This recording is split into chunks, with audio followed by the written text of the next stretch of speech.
언제나 필승! 네, 반갑습니다. 필승입니다. 자, 이번에 분석해드릴 기업은 DLENC입니다. 자, 일단 시장이 좀 많이 빠지고 있습니다. 예, 좀 불안하신 분도 계실 것 같고, 좀 잠 못 이루시는 분들도 좀 계시지 않을까, 이렇게 생각을 하고 있습니다. 일단 이번 조정은 좀 예상이 됐던 그런 조정 중에 하나입니다. 일단 우리 멤버분들은 아시겠지만, 저는 지속적으로, 이제 저번 주부터 지속적으로, 좀 보수적으로 좀 대응을 할 때다라고 말씀을 드렸고, 그 이유에 대해서도 분명하게 밝혔습니다. 그래서 그대로 지금 진행이 되고 있는 것이고, 이번 주 월요일에는 제가 공개적으로 이제 조정 가능성에 대해서 말씀을 드렸고, 조정에 대비하고, 수익이 난 것들은 좀 챙기면서 가자, 이런 식으로 좀 영상을 찍어 드렸습니다. 충분히 대비했기 때문에 사실 좀 편하게 이제 좀 대응을 해야 될 때는 맞는 것 같아요. 굉장히 좀 마음이 편한 상황이고 여유로운 상황입니다. 그래서 이런 가운데에서 이제는 다음 사이클로 넘어갈 때 그때 이제 주도주로서의 역할을 할 수 있는 기업들을 하나 둘 발굴해 놓아야 됩니다. 지금 우리 구독자분들도 우리 멤버분들은 물론이고요. 구독자분들도 다음 사이클에서 최저점에서 잡아나갈 기업들을 하나 둘 이런 식으로 좀 분석을 해 놓으신다면 분명히 큰 도움이 될 것이에요. 그래서 저 같은 경우도 이런 도움을 드리기 위해서 공개적으로 이제 종목들을 분석해 드리고 있고, 우리 멤버분들에게는 조그마 기쁜 덕의 멤버분들에게는 제 계좌를 공개하고 있죠. 2주에 한 번씩 공개하고 있고, 시장이 안 좋을 때는 이제 매주 공개하고 있는데, 아마 다음 주에도 빠지면 다음 주부터는 이제 매주 이제 제 계좌를 공개해 드릴 예정입니다. 아직까지는 신고가, 여전히 신고가 근방이고, 별로 사실 저 같은 경우는 이미 좀 현금을 좀 많이 마련해 놓은 상황이고, 다음번에 잡아갈 기업들을 리스트를 쫙 뽑아놓고 기술적 분석으로 인해서 이제 변곡점에서 잡아갈 준비를 하고 있기 때문에, 이러한 준비를 하고 계신다면 굉장히 좋은 기회가 오는 거예요. 물론 이러한 준비를 못했다고 하더라도 다시금 기회는 올 것이기 때문에 가장 중요한 것은 기업 분석을 하는 겁니다. 지금 이렇게 빠진다고 해서 멘붕에 빠진다거나 패닉에 빠질 때가 아니라, 오히려 다음 사이클에서 주도주로 넘어갈 수 있는 그런 기업들을 미리 분석을 해 놓으셔야지만 충분한 수익을 다음 사이클 때 낼 수 있는 거예요. 제가 작년 3월에 탐욕을 부려야 할 때라고 지속적으로 말씀드렸고, 그 가운데서도 기업들을 이제 공개적으로 제가 밝히면서 저는 이 기업에 투자하고 있다라고까지 밝혀드렸습니다. 왜냐하면 그만큼 좀 절박한 분들이 좀 많을 것이라고 생각을 했고, 이런 차트를 보면서도 많은 사람들의 그런 애환과 그리고 슬픔이 좀 보였기 때문에 마음이 굉장히 아팠었습니다. 그래서 그런 부분을 충분히 이해했기 때문에 제 기업들을 이제 공개적으로 그때는 좀 공개를 해드리면서 투자했고, 역시나 200% 이상, 250%, 나아가서는 700%까지 이렇게 수익을 좀 내면서 충분한 수익을 좀 많이 봤다. 그리고 이제부터는 이제 이번 주부터, 저번 주 후반부터 이번 주에는 특히 들어서 좀 공격적으로 좀 매도를 하면서 현금 비중을 역시 많이 좀 마련해 놓은 상황입니다.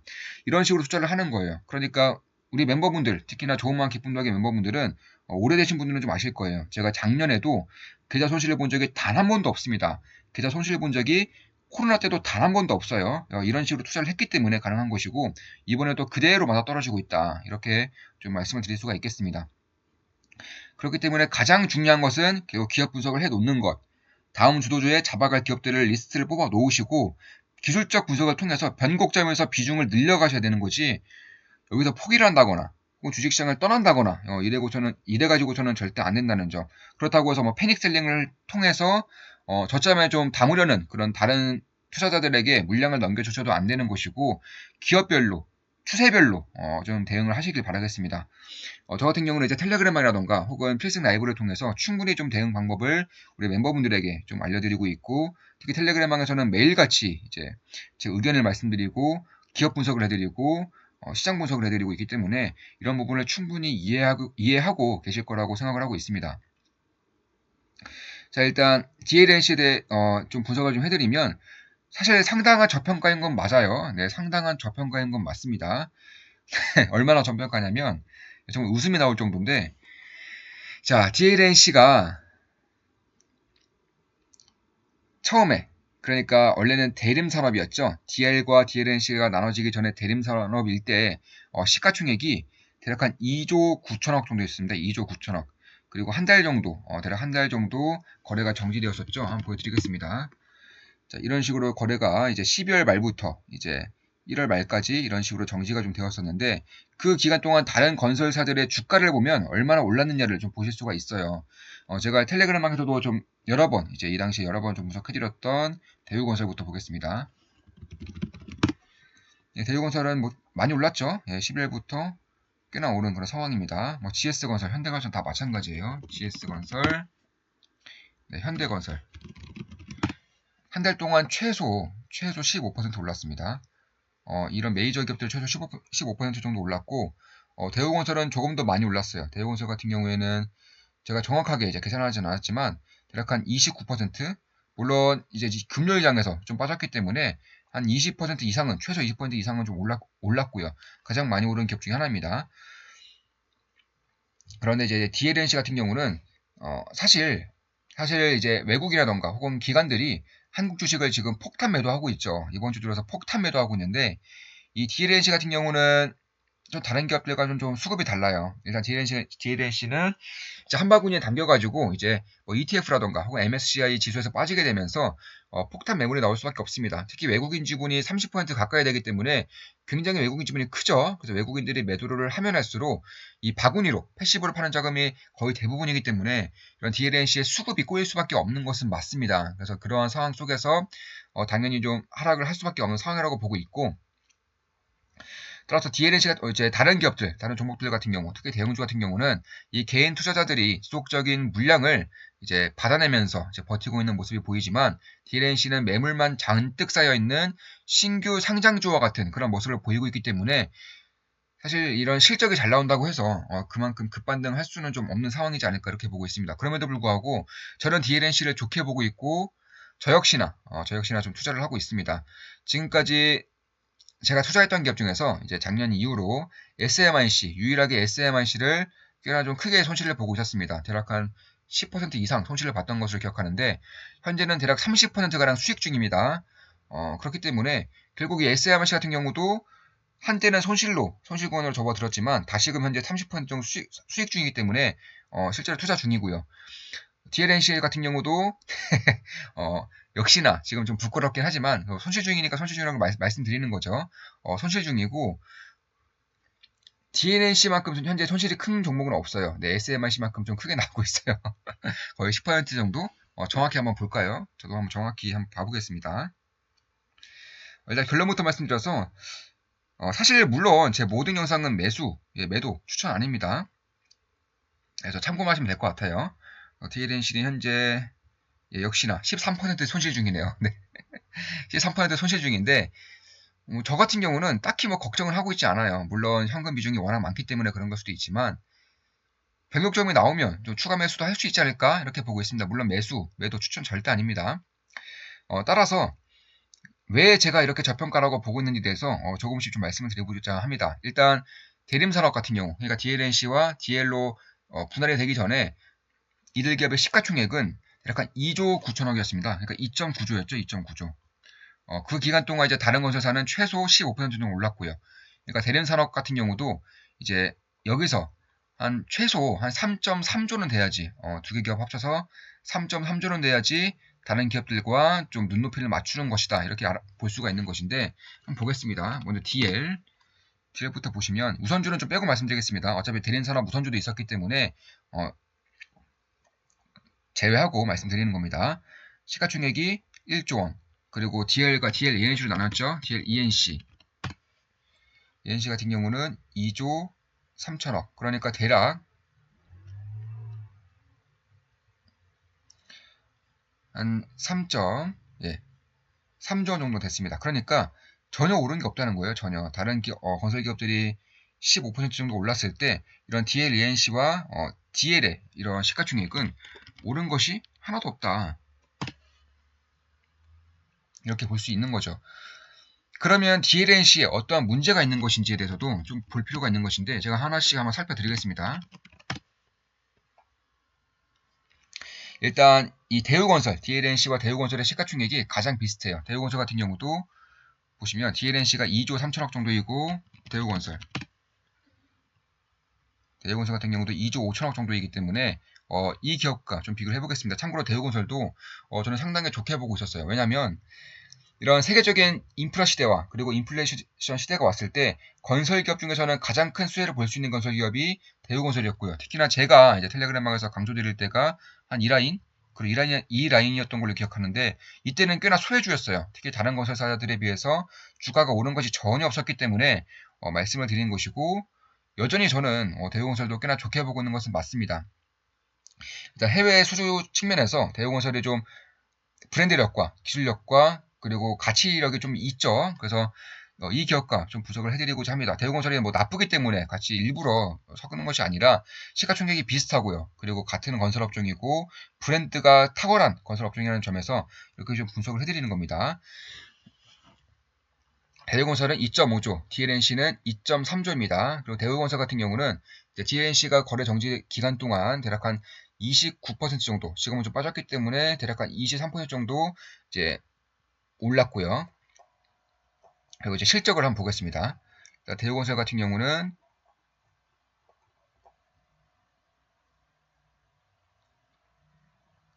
당기순이익은 대략 한 3천억, 그리고 영업이익이 대략 5,500억인데 제가 봤을 때는 좀 잘 나왔을 때 만약에 내년 이제 올해 기준으로 본다면 최소한 4,500억 이상은 좀 나올 수도 있겠다라고는 보고 있지만 일단 작년 기준이 확실하기 때문에 작년 기준으로 좀 보여드리면 당기순이익이 3천억, 영업이익은 5,500억입니다. 그리고 영업이익률은 4%, ROE도 한 8 정도 나오고 있죠. 그리고 DLNC 대우건설은 3천억 정도, 그리고 5천억 정도였습니다. DLNC는 영업이익이 1조 1천억입니다. 그러니까 대우건설이 5천억 정도인데 DLNC는 1조 1천억 정도이고 사실 제가 굉장히 보수로 봤을 때 그러니까 제가 공시를 하나하나 다 살폈어요.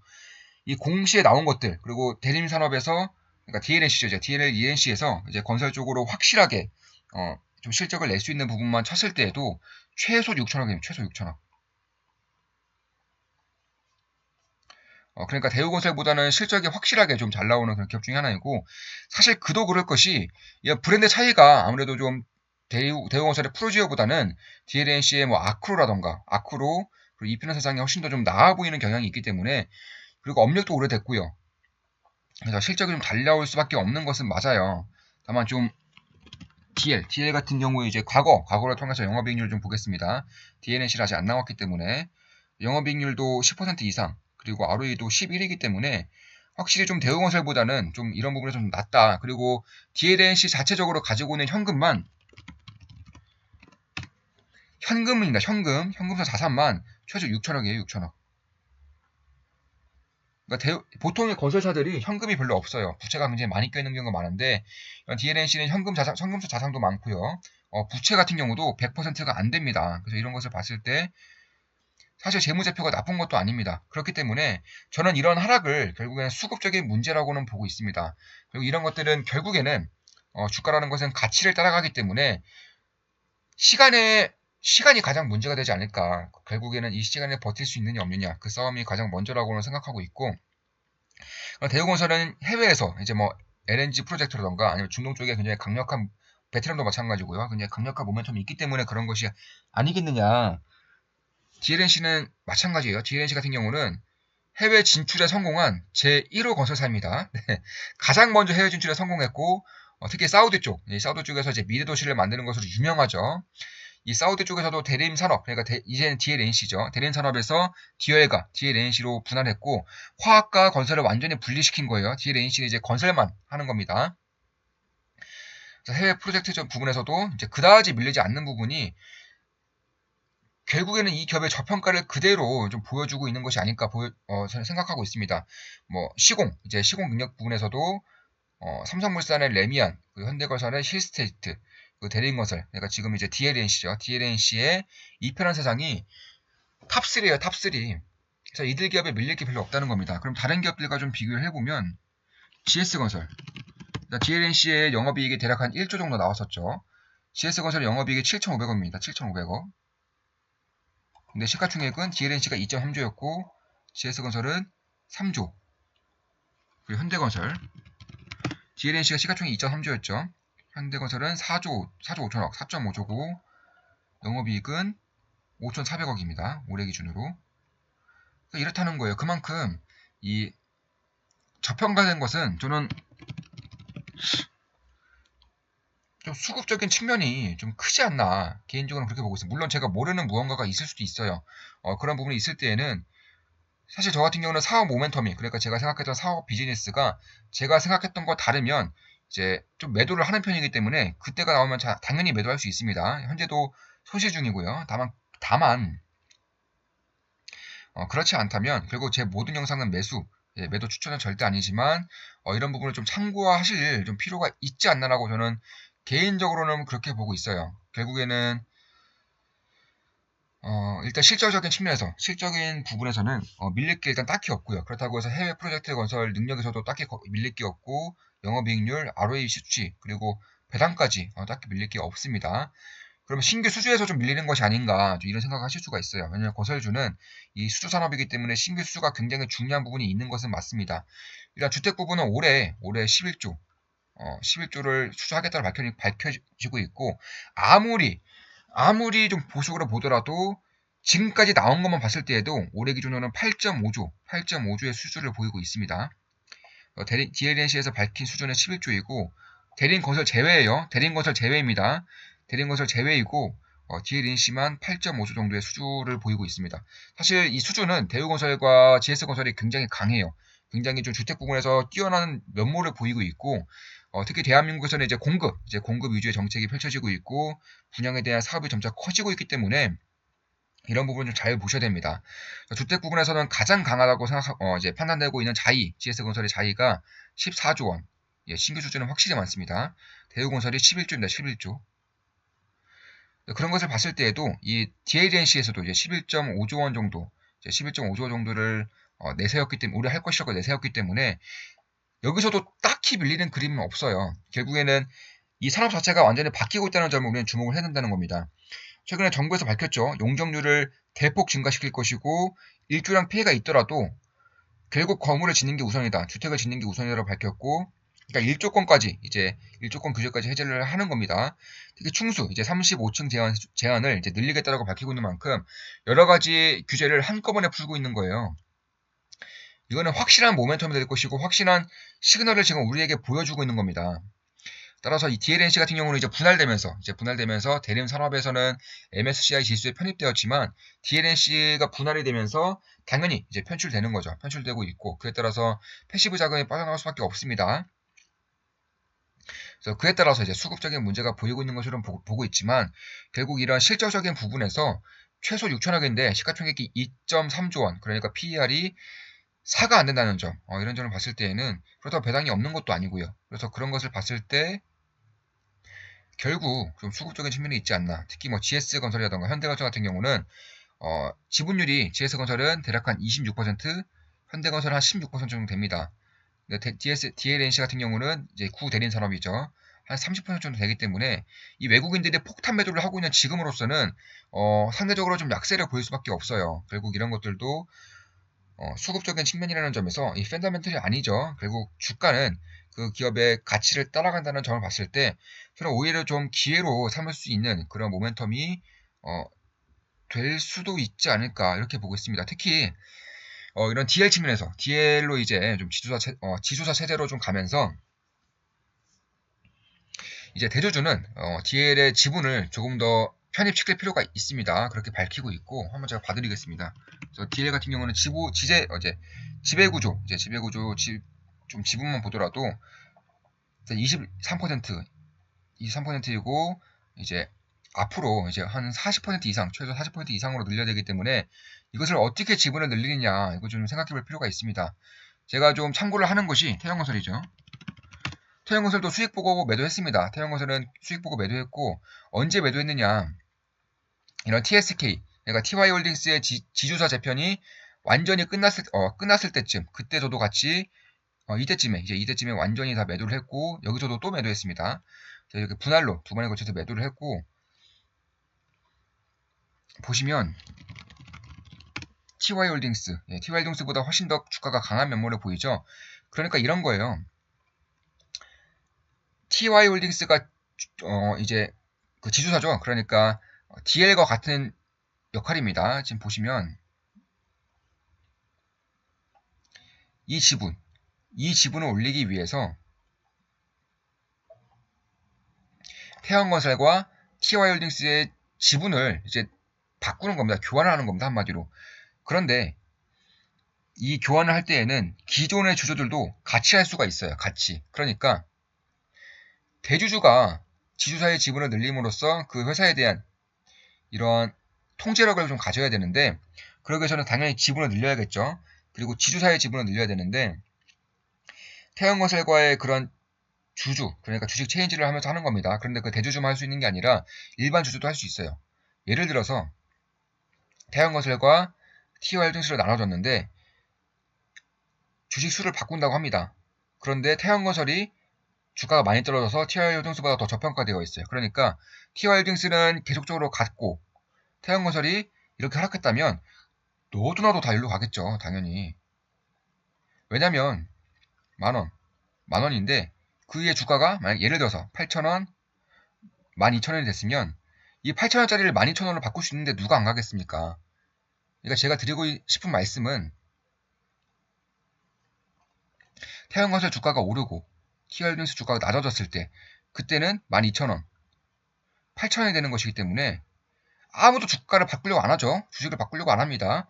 대주주는 바꿔요. 대주주는. 왜냐면 목표가 그것이었기 때문에. 목표가 이런 돈을 버는 것. 어차피 돈을 버는 것도 아니죠. 주식끼리 바꾸는 거기 때문에. 대주주가 손쉽게 좀 주식수를 줄이면서 매도를 할 수 있는 것도 아니고요. 그렇기 때문에 이런 식으로 하게 되면은 일반 주주는 참여하지 않게 되고 참여할 수 있는 모든 수량을 대주주가 가질 수가 있기 때문에 손쉽게 지주사의 지분을 늘릴 수가 있는 거예요. 이것을 지금 DL에서도 시행할 것이라고 저는 보고 있습니다. 그래서 시간은 꽤나 걸릴 수 있겠지만 결국에는 태양건설도 그 성공을 시켰고 다른 면모를 보였죠. 이런 식으로 다른 면모를 보였습니다. 이런 식으로 올랐는데 TO홀딩스는 이런 식으로 오르지 못했죠. 저는 비슷한 흐름이 나올 수 있다고 보고 있습니다. 물론 참고만 하시면 되겠습니다. 참고만. 왜냐면 이 대주주가 주식수를 이렇게 받고 싶다고 하더라도 사실 그렇게 할 수 있는 것도 아니에요. 그냥 어느 정도의 유도는 할 수 있겠지만 주식수를 주식의 주가를 완전히 왔다 갔다 할 수 있을 정도의 그런 통제력이 없기 때문에 이런 것도 다 참고만 하시는 겁니다. 그러니까 모든 것은 참고예요. 기본적 분석도 참고하시는 것이고 기술적 분석도 참고하는 것이고 이러한 주주 개편이 있을 때에도 이런 주주 개편에 대한 이슈 같은 것도 참고하는 것이고 산업에 대한 방향성, 경제, 경기, 정책, 유동성, 심리 이런 것들도 다 참고하시면서 투자라는 게 그런 겁니다. 하나씩 다 참고하면서 그것들이 합쳐졌을 때 내가 이 주식을 샀을 때 내가 이 기업에 투자했을 때 수익을 볼 확률과 그 수익을 봤을 때 얼마나 볼 수 있는 확률을 계산하는 것이지 이것이 이거기 때문에 100% 오른다. 이것이 이것이기 때문에 100% 내린다. 이런 건 없는 거예요. 그래서 그런 것을 좀 보신다면 충분히 좀 참고할 만한 그런 내용이 됐을지 않을까. 저는 이렇게 보고 있습니다. 자, 이것으로 방송 마치겠습니다. 지금까지 DLNC에 대한 분석이었고 앞으로도 좋은 분석, 좋은 기업 분석으로 찾아뵙겠습니다. 필승이었습니다. 필승!